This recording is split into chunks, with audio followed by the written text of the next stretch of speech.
Boa noite, povo de Deus.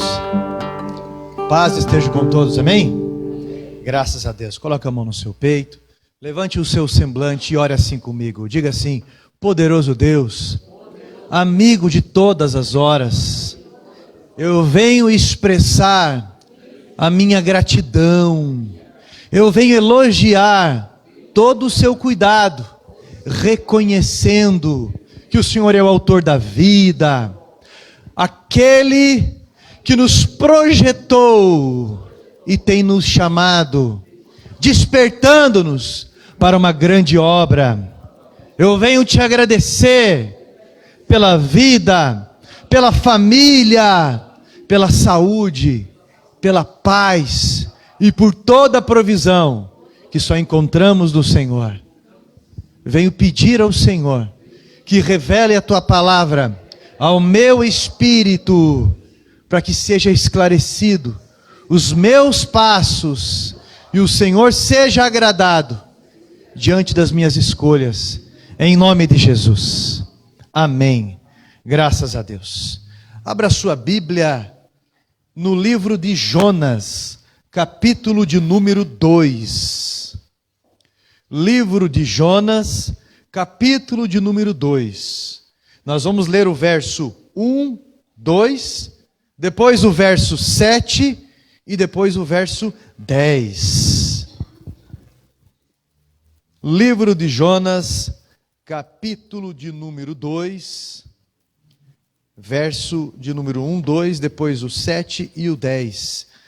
Jonas é um dos profetas menores, isso é, um dos livros menores. Se você abrir em Mateus e você for voltando, acredito que vai ser mais fácil de você achar ali.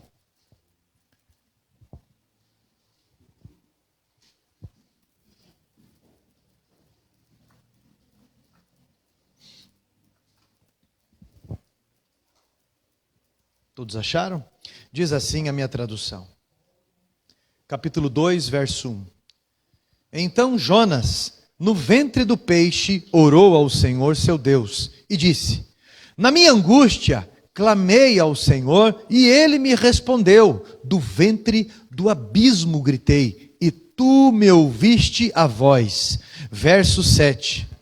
Quando dentro de mim desfalecia a minha alma, eu me lembrei do Senhor e subiu a ti a minha oração no teu santo templo. Verso 10.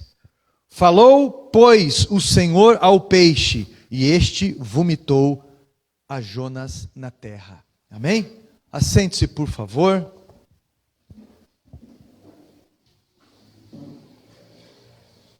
O livro de Jonas, ele revela muitas curiosidades que me atraiu. Curiosidades que eu acredito ser muito cotidianas, independente do período da história. Por exemplo, o seu nome, Jonas, significa pombo ou pomba. E a característica do pombo é revelar por sua sensibilidade o perigo por sua sensibilidade, aliás, o perigo que está ao seu redor. Se você vai a algum lugar, está tudo quieto e ali tem pombos, e de repente, do nada, aqueles pombos voam, significa que algo se aproximou, significa que algum perigo pode ter chego. Porque qualquer observador, qualquer pessoa que caça, vai perceber que a pomba ou pombo tem símbolo de paz por essas características. Aonde ela fica é onde tem paz. Outra observação aqui sobre o livro de Jonas é que, embora pombo seja também símbolo de brandura, de serenidade, o livro apresenta pombo, ou o livro apresenta Jonas com um caráter obstinado, irritado, mal-humorado, impaciente, e por se tornar muito nacionalista e exclusivista, recusou-se a cumprir a sua missão. que era levar o amor de Deus e salvação a outra nação, deixando claro que Deus ama todos os homens e os convida para a proteção debaixo das suas asas. Essa semana eu estava em uma reunião com o pastor Rogério e ele comentou a observância dele, relatando que na chácara que ele tem, lá no galinheiro, ele contou alguns pintinhos e de repente ele observou que gaviões estavam acima. De repente, quando os gaviões estavam se aproximando, os pintinhos correram para debaixo das asas da galinha. Mas 2 pintinhos não correram para debaixo das asas, foram para outra direção e se tornaram alvos fáceis. O próprio Jesus disse, né? Quantas vezes eu quis proteger você, mas você foi para outro lugar, você foi em outra direção, você foi alvo fácil. Jonas mostra-nos a estrutura básica do seu relacionamento com Deus em oração. É o retrato básico de uma vida que decidiu se aplicar em orar. Mas uma vida cristã não se resume nisso. Olha para cá, por favor, presta atenção. Uma vida com Deus não se resume em oração. Mas a oração, ela é tão importante quanto qualquer outra área da vida cristã. Agora, se você observar bem, Jonas era um patriota. E ele se tornou um nacionalista exclusivista. Mas ele recusou cumprir a sua missão. Ao longo da história você vai observar ali, Adolf Hitler, por exemplo, você vai observar ali Mussolini, nem tanto, né? Stalin também nem tanto, mas principalmente Adolf Hitler. Um homem que se tornou exclusivista na raça ariana. Um homem que ia a um templo cristão. Um homem que poderia até dirigir as suas orações, ou seja, como for, ter uma vida religiosa, mas se tornou inimigo de Deus. Aonde ele esteve, houve tormento. Aonde ele esteve, não houve fruto desse relacionamento com Deus, porque na verdade não tinha relacionamento com Deus. O que havia era apenas religiosidade. E dentro dessas coisas que eu falei para vocês, a Bíblia fala, eu vou lembrar rapidinho para você, que Deus deu uma missão para Jonas, a missão que leva o nome dele. Deus deu uma missão de pombo para ele, levar uma mensagem de que algo ruim estava para vir na terra de Nínive, que ficava na Assíria. Olha só, e ele se recusou por sua exclusividade nacionalista, considerando uma raça superior. Ele recusou, e ele foi na direção contrária. A Bíblia deixa bem claro, que ele entra em um barco que vai para outra direção, e uma grande tempestade acontece ali. A ira de Deus começa a se movimentar naquele lugar. Então todo mundo começa a pedir por aquilo que acredita, todo mundo começa a falar naquilo que acredita, e de repente as coisas não funcionam. Então eles jogam fora móveis, eles jogam fora ali os seus alimentos, e de repente eles descem ao porão e olham quem ali? Jonas, dormindo. Olha, está todo mundo clamando naquilo que acredita, cara, e você? Não adianta, Deus está brabo, é comigo. Aí eles pegam e jogam Jonas fora, o profeta estragado. A tempestade para em cima do mar e começa embaixo do mar. Eu não sei se Deus criou um peixe novo, se é algum tipo de baleia, eu não sei. Eu sei que a Bíblia diz que o peixe engoliu esse profeta. E o capítulo 2 que nós lemos vai falar da oração que Jonas fez no ventre desse peixe. A primeira coisa que a gente precisa aprender é onde ele ora. É onde Jonas ora. Ele ora das entranhas do peixe. Entranhas do peixe não é lugar de oração, mas ele faz das entranhas do peixe o seu lugar de oração. E isso já nos tira da cabeça aquela imagem de que, de fato, existe um lugar de oração. Não existe um lugar de oração até que você decida orar naquele lugar. Quem faz o lugar ser um lugar de oração é quem está dentro deste lugar e decide orar nele. E Jonas decidiu orar ali como recurso. No meio das entranhas do peixe. Esse peixe já cheira mal por fora, imagine dentro. Onde ele decide colocar a sua vida com Deus em dia. Deveria ser um lugar horrível, escuro, apertado, agonizante, mal cheiroso. Não foi um lugar favorável. Mas Jonas decidiu orar dentro dele, porque eu faço do lugar que eu estou o lugar de oração. Eu não posso ser influenciado pelo lugar, por sua ameaça. Eu influencio o lugar quando eu decido orar ali. A minha vida de oração influencia o lugar aonde eu estou.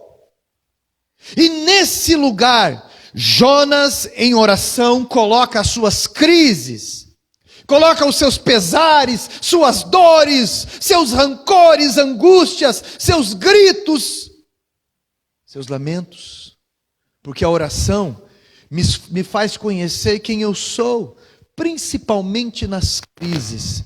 Se quando você coloca os teus joelhos no chão para orar, ou mesmo em qualquer lugar, independente da posição, você fala com Deus, e você não sai dali aliviado, apacentado na tua alma, no teu espírito, é porque você não se conheceu no sentido de confessar para Deus todas essas coisas.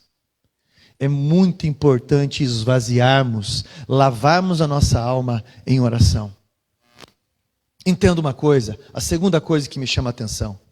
Para Jonas, nunca passou pela cabeça dele sair daquele lugar. Mas ele decidiu orar. Eu, sinceramente, tenho dificuldade de entender que Jonas, numa condição daquela, dentro da barriga do peixe, ele sabia que ele havia sido engolido, ele tinha alguma expectativa de sair daquele lugar. Mas ele decide orar. É isso que a gente precisa entender. Ele ora porque orar é uma decisão. Essa conversa de que eu não consigo orar, a pessoa está mentindo para ele mesmo, para ela mesma. Eu não consigo orar. Não existe isso. O que existe é uma decisão. Ele está dentro de um peixe. Humanamente falando, não tem como sair disso. Mas ele decide orar. Eu quero que você entenda o que eu estou te ajudando a entender e me foi passado. O cenário deste homem é esse. A condição dele era de condenação, condenatória. Impossível converter esse quadro, mas ele vai orar. Porque ele sabe da gravidade do ambiente que ele está. Mas ele vai orar. Ao mesmo tempo que ele diz que Deus ouviu o seu grito, a sua angústia, ele também diz que Deus o abandonou. Você sabe o que é isso? Isso é crise. Ao mesmo tempo que ele diz que ele lembrou de Deus, que Deus ouve a oração dele, ele fala que Deus o abandonou. Na mesma hora que ele diz que ele está na garganta do inferno, ele diz que Deus ouve a sua voz. Ele diz que se lembra de Deus. E no meio dessa crise, ele diz que se lembrou de Deus. E o que eu quero lembrar você hoje é que Deus não fica em crise quando eu em crise fico. Mesmo eu em crise, eu fico todo atrapalhado quando falo com Ele.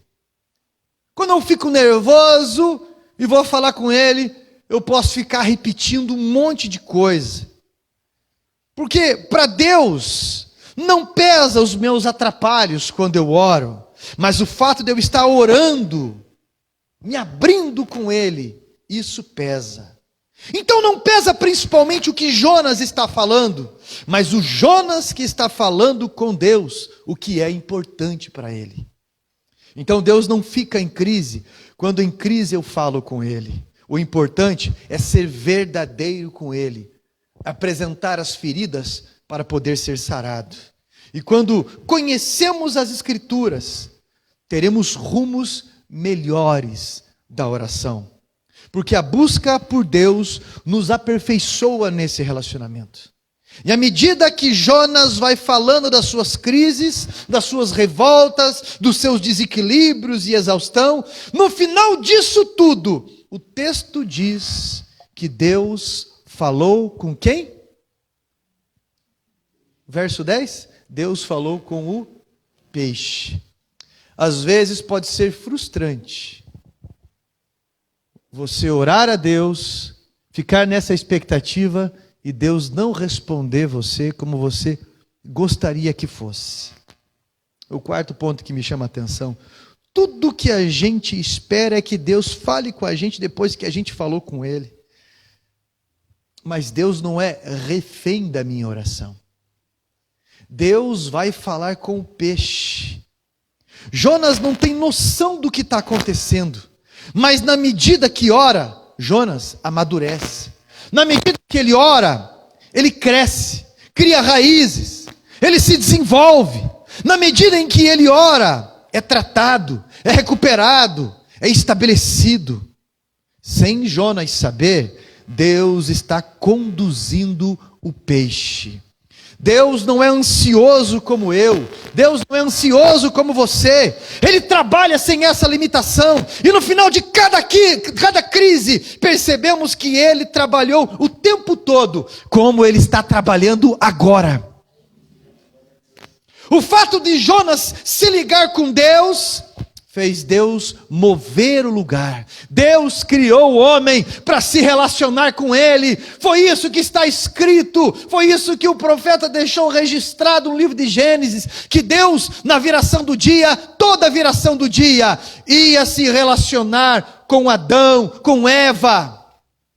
Se nós não nos relacionarmos com Deus, estaremos traçando, indo em rumo contrário, indo em direção à morte, e seremos inimigos de Deus, estaremos debaixo da ira de Deus, que é o inferno futuramente. Você pode estar em uma condição muito difícil, você pode estar em um rumo de desesperança, você pode estar nas entranhas do peixe. Mas se você se ligar a Deus, Ele move toda essa situação. Jonas sabia que Deus estava movendo o peixe? Não. Como você também não sabe que Deus está movendo tudo que você oramos. Mas nem por isso Ele deixou de fazer o que também Ele começou. Tem coisas que Deus não vai responder, mas nem por isso nós iremos deixar de orar. Porque no final de tudo, Ele é bom e misericordioso, mas Ele jamais será refém da minha ótica limitada. Jamais. Eu tenho uma expectativa cada vez que eu oro. Por mais que eu nem me lembre o que orei, por mais que eu nem me lembre das palavras que eu falei, o fato de eu orar, eu entregar a Ele, eu acredito 100% que Ele me ouviu. Eu descanso, porque quando eu olho para o meu passado, eu só vejo um carimbo da palavra cuidado. Ele tem cuidado de mim como eu nunca mereci. Ele tem cuidado de você como você nunca mereceu. Então sempre vejo a resposta dele de cuidado quando eu olho também para o meu passado. Essa é a resposta que eu preciso. A oração me faz não ter resultados como eu acho que deveria ter, mas a oração me faz ser resultado aonde Deus quer. Às vezes eu julgo que algo é fundamental para mim e coloco isso em oração. E aí eu tenho a prova real dele, que a graça dele me basta, que a suficiência dele me supre. Eu descubro a maneira dele, eu me submeto a ele, e isso me apacenta. E o resultado da vontade dele sendo estabelecido é de salvação. É a salvação de alguém enquanto eu continuo salvo. Porque esse é o objetivo de todo o Jonas. Não pense que só existiu aquele Jonas. Esse que está falando com você também é um Jonas. Você que está aí também é um Jonas. E Deus está falando com o peixe.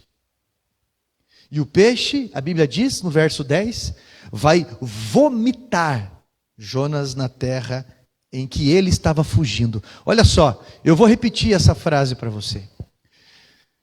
Deus fala com o peixe, e o peixe vai vomitar Jonas na terra em que Jonas estava fugindo de ir para lá.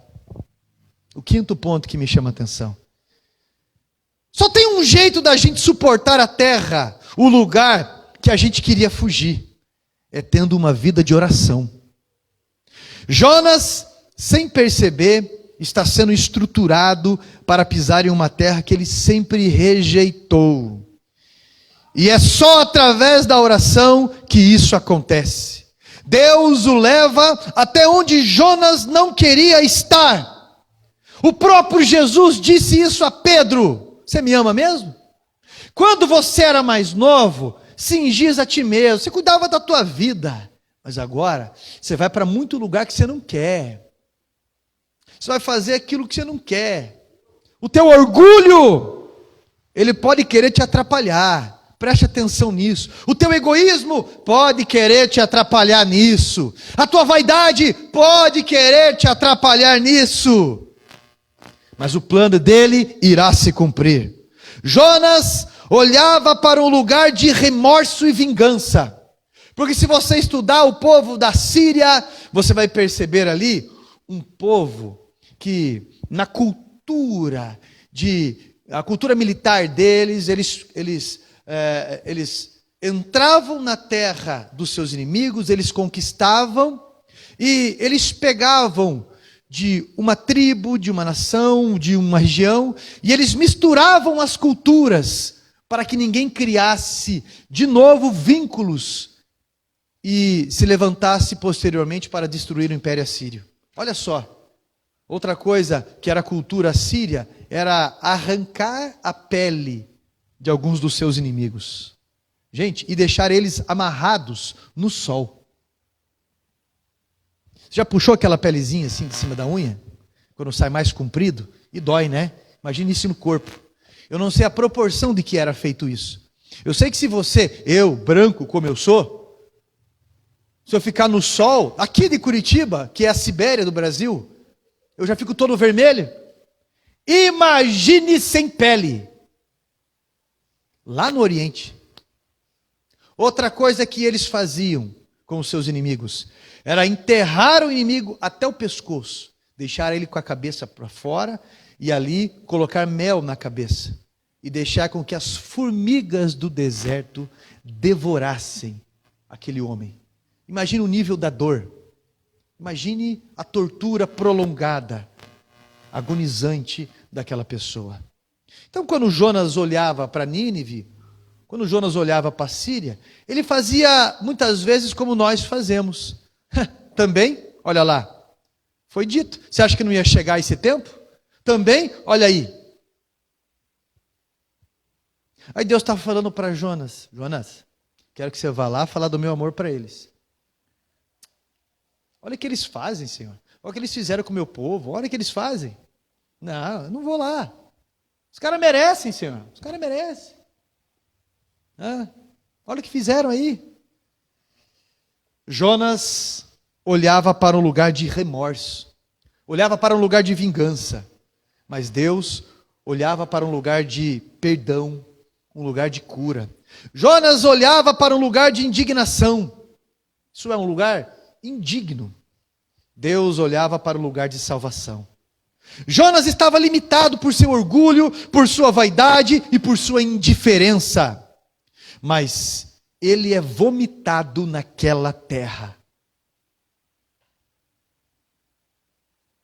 Eu não sei vocês, mas eu já tive momentos, eu lembro de momentos na escola, por exemplo, em que eu chegava cheio de querer em alguma coisa. quando eu ia jogar bola, quando eu ia fazer alguma coisa, e eu levava uma invertida, às vezes, traumática. Ele está falando sobre a indignidade, ele está fugindo, ele não quer estar naquele lugar, e de repente ele é vomitado ali. Ele é vomitado naquela terra. A oração nos leva a lugares de salvação, de cura, de mudança, porque sem oração, iremos nos limitar a um lugar de morte. Aí eu pergunto para você, meu irmão, a mesma pergunta que eu me fiz. Como é que você veio parar aqui? Como é que você veio parar aqui? Eu vou falar algo para você. Eu fui vomitado por uma depressão. Eu fui vomitado por vícios. Eu fui vomitado por rejeições. Por isso eu estou aqui.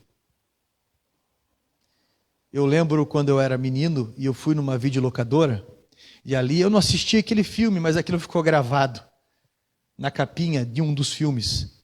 O nome do filme era Rejeitados pelo Diabo. Eu achei aquilo muito irônico, até engraçado. Falei, meu Deus do céu, aquilo é o cúmulo. Rejeitados pelo diabo. Já parou para pensar o que é ser vomitado? Imagine, Jonas chega lá, cheirando a peixe por dentro. Você veio da onde? Eu vim lá, lá. E você veio como? Eu não vi barco aqui? Então, você viu o céu como está bonito hoje? É interessante, né?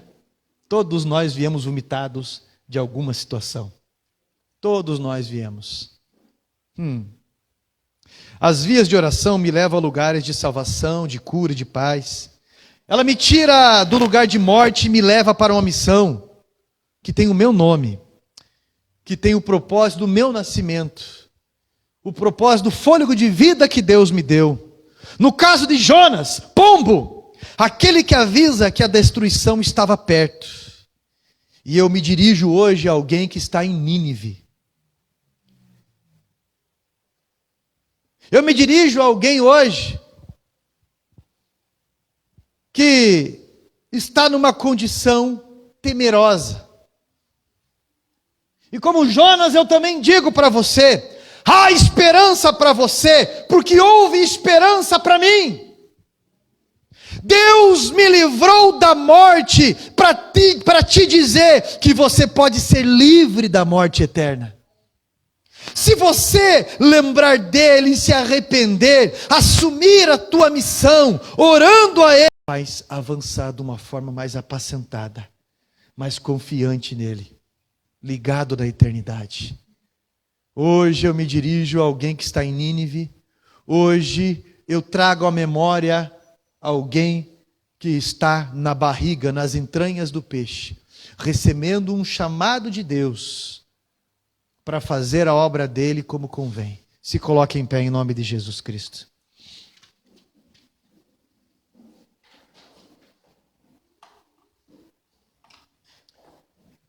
Deus é bom e suficiente e tem cuidado de nós. Coloca a mão no seu peito. Eu não sei como é que está a tua vida, eu não sei qual é o teu estado, mas eu sei que esse pode ser um lugar de oração, que a tua vida pode mudar quando você decidir ligar ao céu a tua condição, ser verdadeiro com Deus, porque você sabe que Ele faz um chamado na tua vida para que seja mais específico. E esse negócio de vida religiosa, de cumprir tabela, esse negócio não vai salvar ninguém. Esse negócio de querer manter a compostura não vai mudar realidade nenhuma. Esse negócio de achar que alguém merece condenação, meu irmão, minha irmã, nós somos Jonas. E talvez você está num barco agitado, num mar agitado, ou no ventre do peixe. Mas você está sendo lembrado de que existe propósito na tua vida. E talvez não é esse que você está vivendo. Hoje Ele está chamando você para parar de cantar aquilo que você não está vivendo, e para cantar aquilo que você realmente está buscando, para meditar na decisão que você está tendo e que você vai dar. Coloca a mão no teu peito. Eu vou orar por você agora. E nessa oração, você vai tomar uma decisão na tua vida, de ligar a Deus o teu propósito de vida. Porque enquanto eu falava com você, eu tenho certeza que o Espírito Santo estava ministrando na tua alma. Espírito Santo de Deus, grandioso Deus de amor, nós queremos ligar ao céu tudo que está se repercutindo no nosso cotidiano. Queremos confessar ao Senhor e cada um do seu pessoal aqui o temor que temos, as raivas, as falhas, os medos, os pecados. Queremos confessar ao Senhor as dúvidas, queremos dizer ao Senhor as frustrações, apresentar ao Senhor as nossas razões. Espírito Santo, em nome de Jesus Cristo, vá de encontro agora em cada pedido. Leva os olhos dessa pessoa a ser como os seus olhos, com um ângulo de Pai, um ângulo de salvação, um ângulo de cura, de transformação, um ângulo que pode todas as coisas, porque o Senhor pode em todas as coisas nos fortalecer e nos fazer cumprir o propósito, seja na condição amarrado como Sansão estava, seja na condição de Jonas no ventre do peixe, seja na condição de Davi, seja na condição de Moisés diante de um mar. Eu não sei, Pai, o que eu sei é que o Senhor é fiel, o que eu sei é que o Senhor resolve, que o Senhor perdoa, e que o Senhor dá outra oportunidade hoje e abre os ouvidos de cada pessoa que o Senhor nos semeia para entregar a sua palavra, em nome de Jesus Cristo. Amém, Jesus. Graças a Deus, porque Ele é fiel acima de tudo. Que você nunca esqueça que para Jesus você pode fazer muito melhor do que você está fazendo, do que simplesmente essa vida religiosa. Talvez eu tenha falado com alguém que está patinando na vida faz muito tempo, está patinando numa vida repetidamente religiosa, e por isso Deus está nos chamando a atenção para viver o Evangelho genuíno. Amém, meus irmãos? Graças a Deus. Deus é bom e fiel.